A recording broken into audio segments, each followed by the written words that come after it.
Alberta is calling on overseas workers to apply for permanent residency through expression of interest. An expression of interest is a form that you could fill if you intend to actually migrate to Canada as a permanent resident. This is a new program that has been introduced by the province of Alberta, which is very similar to that of Manitoba. If you're yet to see my video on the Manitoba expression of interest, then you should click the link above, okay? I made a detailed video on that particular program, but this time around, this is Alberta. The province of Alberta is doing something very similar to that particular initiative, and so I'm going to be taking you through the website, okay, to show you everything you need to know. What makes this very interesting is the fact that even with a score as low as 300, you stand a good chance of being sent an ITA, whether you are in Canada or outside of Canada. Some things that can count in your favor is having family members, that is a very close family member in Alberta, and also selecting those really small communities within Alberta will give you more points. Okay, so if you want more points, then you shouldn't be selecting communities like Edmonton or Calgary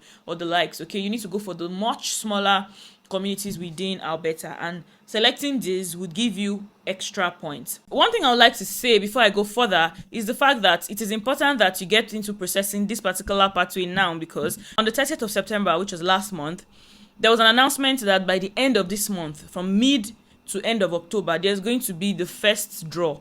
Okay, they will be making the first draw. So make sure you watch this video until the end. Put up your profile on their portal immediately so that you can stand a better chance of actually being called among the first set of draws that will take place very, very soon. So let's get into it. I'm going to be showing you two sites. I'm going to be showing you one particular site that contains how you can grade yourself, like I mentioned before. So the first thing here is the education category. You can see that if you have a doctorate degree, you get 12 points. If you have a master's degree, you get 10 points. If you have a bachelor's degree, you get 7 points. Okay? If you have a trade certificate or diploma, you get the same 7 points. And the list goes on. And if this degree of yours was completed in the province of Alberta, you're getting an additional 10 points. Okay? Also, if your degree was completed in Canada but not in Alberta, you get only 6 points. However, if your degree was not completed within Canada at all, you get no points for this category. Now, for the language category, if you score a 6 or higher in your language test, you get 10 points for English and 8 points for French. Okay? If you score 5, you get 8 points for English and 5 points for French. And if you scored 4, you get 5 points for English and 3 points for French. Now, going on, in the work experience category, if you have a work experience of 12 months or more, you get 11 points. Okay, for 6 to 11 months of work experience, you get 7 points. For less than 6 months, you get only 3 points. Now, if your work experience is specifically in Alberta, you get an additional 10 points. Okay, even if it's 6 months or more, you get additional 10 points. And also, if your work experience is in Canada but not in Alberta, you get only 6 points and no points at all if your work experience was from outside Canada. Now, moving on to the age category, if you are within the ages of 18 and 20 years, you get 3 points. You can only get the maximum points for age if you're within the ages of 21 and 34 years. Okay? Now, for economic factors, if you have a job offer for permanent full-time employment in Alberta, you get the maximum 10 points.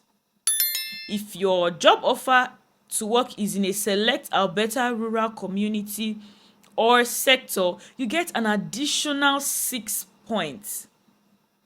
Are you seeing that? So yes, you might have a full-time employment and you will get 10 points. But if that job offer is now in some select rural communities, you get an additional 6 points. Okay?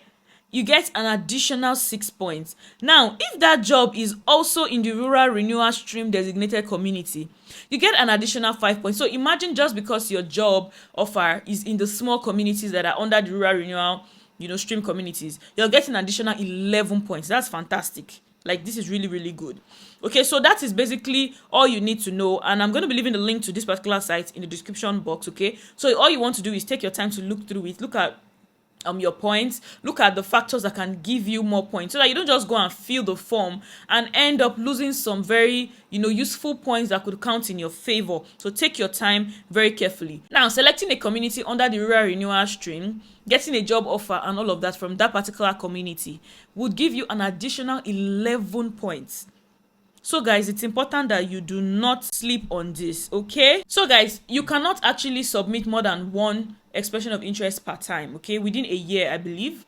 So if you have initially already dropped one and you feel like you could do better, then you can withdraw the first one before reapplying for another one. Now, I'm going to be taking you guys to this particular site. It's a Blue Iris Immigration Services, and they have the updated information here. So I'm also going to give you some key points and some key takeaways from this particular site. Now, it says key dates to remember. September 23rd is when it was announced. Okay. September 30th, the system went live. And mid to late October, the first draws from the worker stream pool are expected to take place. Pay attention to these dates. Now, how does it really work? It says candidates will fill out an online form through the AINP portal, providing detailed information about their qualification, experience, and other relevant factors. The form will be scored using the worker EOI point grid, which is the form I just showed you guys. Based on these scores, candidates will be ranked and placed into the worker stream pool, where they can be selected in future draws. Now, factors that, sum up the points in the grid system is basically your age, work experience, education level, language proficiency, connection to Alberta, which is job offer, or relatives in Alberta. Let's move on. So you may be wondering, how do you actually apply? You want to create a valid alberta.ca account. That's the very first step, okay? To access the AINP portal, you need a valid alberta.ca account. If you already have one, make sure it is active and linked to your application. Okay, good. Now, in conclusion, the new worker EOI system marks a significant shift in how Alberta manages its immigration process. Before now, Alberta usually randomly selects individuals that they want to actually give, provincial nomination. But this is a new system that creates some kind of CRS score system that makes it so much easier actually. By introducing this pre-application step, the AINP aims to create a more efficient and targeted selection process that aligns with the province's labor market needs. If you are considering submitting a worker EOI, which is known as expression of interest, take the time to prepare thoroughly by confirming your eligibility, understanding the points grid, and ensuring you have no conflicting applications. This proactive approach will give you the best chance of success in the AINP draws. So guys, in as much as they already stated that from mid to end of October they will be releasing the first draws, and we are currently already in mid-October, it is important that you take your time to look at the points that would count higher in your favor.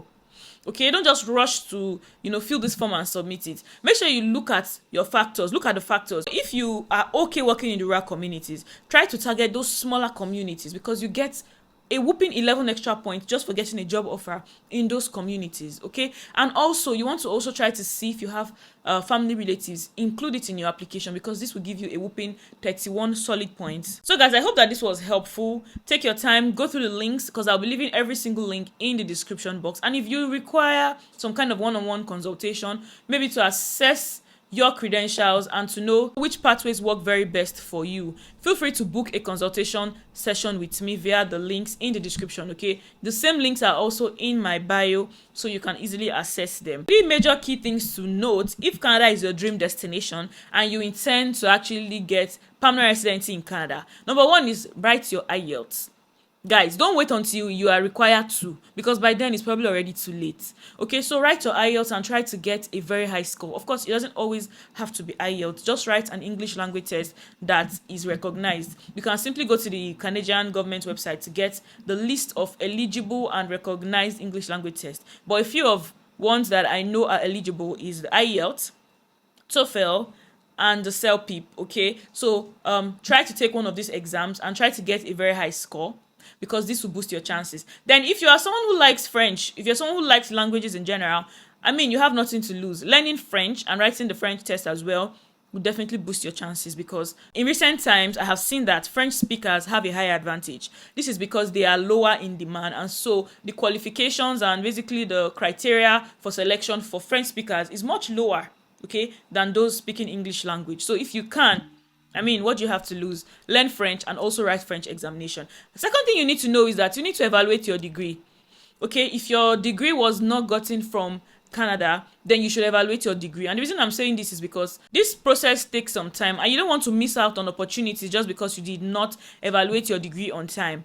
You don't know how fast your university will reply, and although I think the process from West is not very, very long, but you don't know how fast your university will reply. So as much as possible, while you're waiting, try to evaluate your West and just know that you have it, because it's a once in a lifetime thing, okay? You don't have to do it twice or for every application.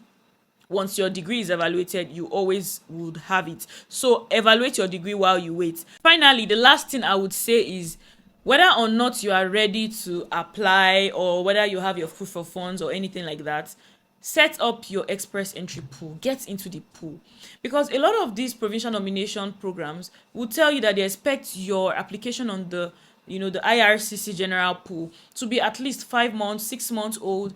I mean, even if they don't say so, you really don't know which opportunity will come up, and then you don't want to lose or be left behind simply because of one simple mistake. So as much as you are trying to gather qualifications, the good thing is you can always update your qualifications on the website. So it will definitely do you a great good to set up your express entry profile, okay? Be in the pool already, so that when these opportunities come, you jump right into it. If you do not know how to set up your express entry profile and join the pool, kindly let me know in the comment section if you are interested, so that I can make a detailed video showing you how you can actually set up your express entry profile. If you're interested in me making a video showing you this, please leave a comment in the comment section, and if I get enough comments, I will make a detailed video. I hope that you found value in this video. If you haven't subscribed to my channel, what are you waiting for? Click the subscribe button, guys. Join this amazing family of mine. I share useful information about relocation, either through school or through the job route. Yep, and it's also important to mention that there is a huge job fair taking place on the 24th of October, okay, via the province of Newfoundland. I made a detailed video on that. You should also check my previous videos. In fact, I think it was the video I made right before this one. Okay, you should check it out because the date is very close. I discussed everything you need to know about this particular program. Okay, it is very, very beneficial, because even I am a direct beneficiary of the last job fair in Newfoundland. So until my next video, stay blessed and stay kind. Bye.